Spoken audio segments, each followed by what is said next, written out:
Thank you for joining us now. So let's get started with some of the top business headline. I have Sumbo Badejoko, who is a public affairs analyst. He joins us now. Thank you, Sumbo, for joining us. Good to see you again.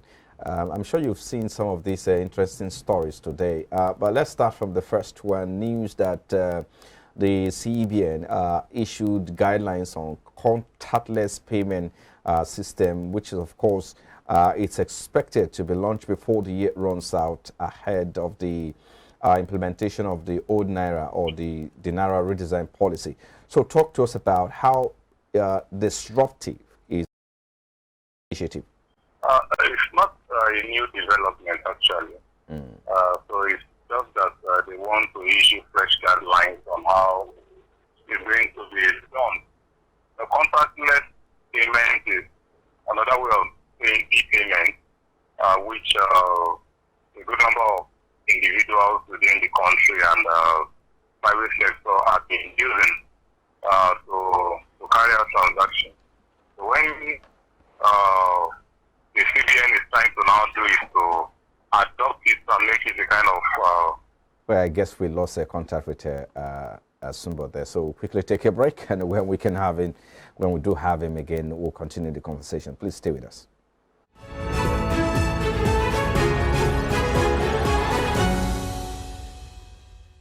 We have Mr. Sumbo Badejoko back online now. Thank you for your time. We're trying to explain to us that this is not a new development, but talk to us how crucial it is. I'm sure this is all in a bid to improve the cashless policy of the central bank, isn't it?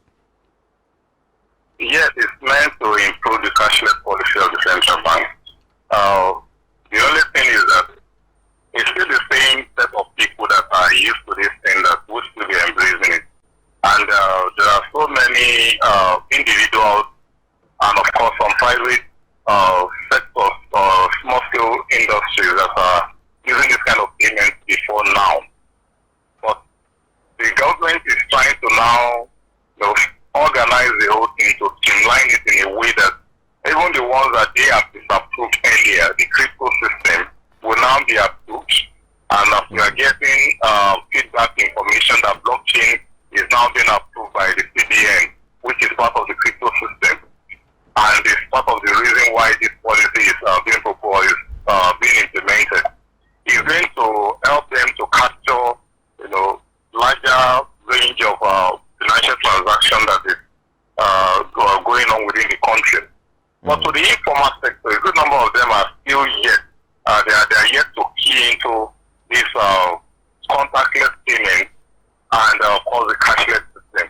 And that was why when the cashless policy was adopted and the cash withdrawal limit was implemented in earlier this year, we saw the impact and how the entire cash system in the country became scarce, because so many people are yet to be doing that.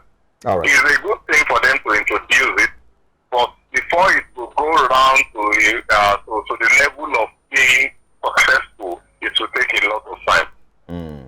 Oh, okay. Why this is a good initiative for businesses? Let's also talk about the financial inclusion target of the CBN. So, when can we begin to talk about bringing the rural dwellers into this conversation? Because even though this sounds very good and it's an improvement in the cashless policy target of the federal government, but again, don't you think that the rural dwellers will be left out of this initiative? Yeah, they are the ones I refer to as the informal aspect. You understand? And the reason is because for them to be incorporated, a lot of education and orientation will be involved. A lot of infrastructural upgrades will be involved. Logistics would also be involved. And of course, some personnel costs will be incurred. Because you will need to bring the service close to them. You need to employ people that will train them on the usage of this device. And of course, there must be infrastructural upgrades. Not that they will start doing transaction and there will be a halt in the transaction due to power failure or network failure somewhere.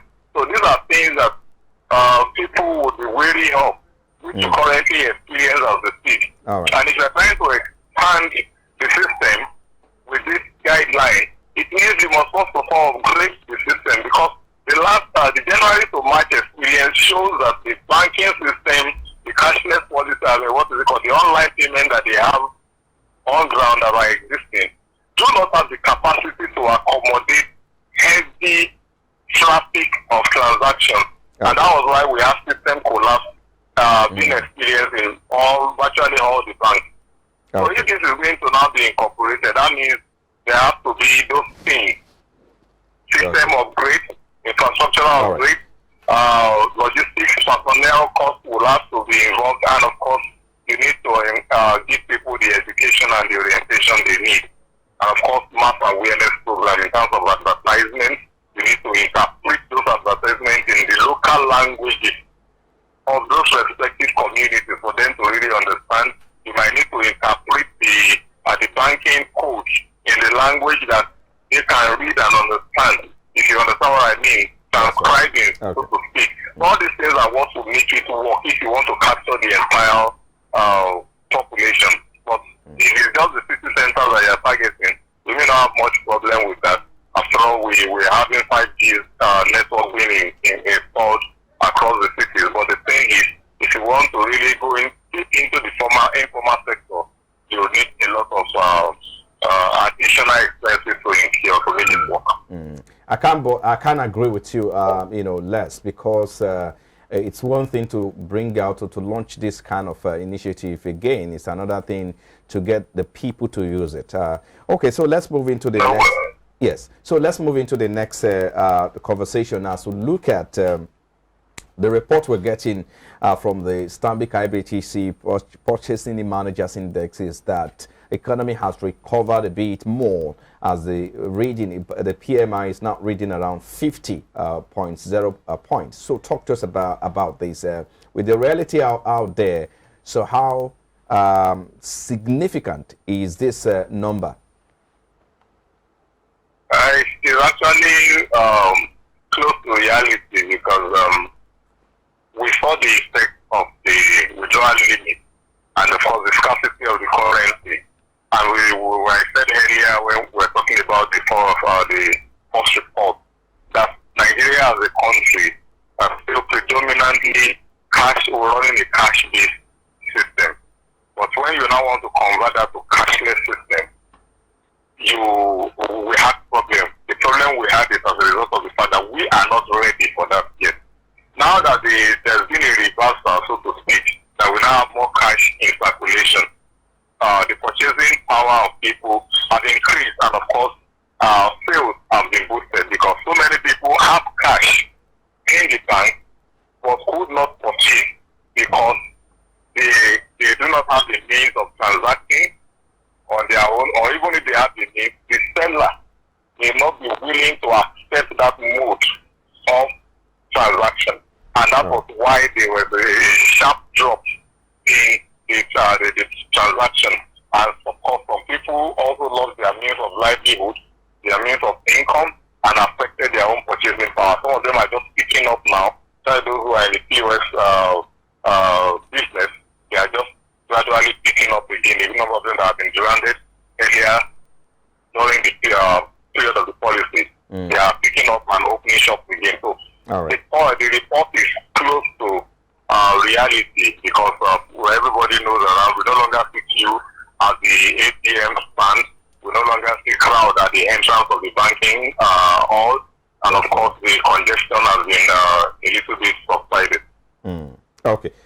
Just before I let you go, I want also touch up on these stories about ways and mean balances. The Senate finally, has approved. Yesterday, they approved the request of President Muhammadu Buhari to restructure the 22.7 trillion naira ways and means loan advance to the federal government. So talk to us about this. I mean, last year we saw when the president made this request, it was rejected by both chamber, by both houses. So what has changed in your own opinion? Nothing has changed. The problem that last year and early January was because of the election. There is a natural way of thinking that the government would require that credit facility to fund the election and maybe to give the ruling party an undue advantage. Now that the elections are done, the approval coming from the Senate now shouldn't come as a surprise. It's purely political. But the thing is, it has its own economic implications because the way and means that are being drawn by this government is far way above the normal benchmark that the CBN is supposed to grant onto the federal government. But we have a huge revenue problem, and if that is a sort of funding, well, to be that is what the government is saying. But the thing is, what about the impact on the economy? Because we need not jack up the inflation that we currently have in the nation. These are some of the things that people will raise eyebrow on, and those who are financial experts and economics have been warning the government about. Okay. Well, I just asked that question, I mean, really, because what happened from last year till now, if they didn't approve it last year, why are they approving it now? So, but, I mean, that background perhaps should suffice. Let's take a look at this last story before we get going. Agenda 2050, I mean, the federal government is projecting about 33,000 US dollars per capita GDP by 2050. So talk to us about this. How realistic is this? Do you think this is too ambitious? 2050 is 27 years time. And with the potential that we have as a nation, and don't forget, this plan has been in the pipeline for the past 3 years. It is now that the council, the Federal Executive Council, has just approved it for implementation. It's going to be in the pipe for the incoming administration to look into and see how workable or how feasible the implementation will be. But it's a good thing to have a development plan, especially an economic growth plan, like such as that. Even globally, for instance, we have the Millennium Development Goals, we have Sustainable Development Goals. All these are development goals which are targeted to be achieved at a certain period. For instance, the SDG period will last by 2030, which is still in 7 years' time. And if you are saying we are looking at 2050, it's much more feasible and is achievable if the government would do it. Like any serious government at the end of the day in Nigeria can turn things around. It's just that the political will to do certain things and to take certain decisions are just not there. Well, I think we'll just have to leave it there. Hopefully, we should be able to start putting things in place from now. Thank you, Sumba Badejiko, Public Affairs Analyst. We appreciate your time for coming on the program. Thank you for having me. It's always a pleasure. Okay. All right. Still to come after the break, we head to the capital market to look at the trends. Of course, the index movement at the close of Wednesday. We'll be back in a moment. Please stay with us.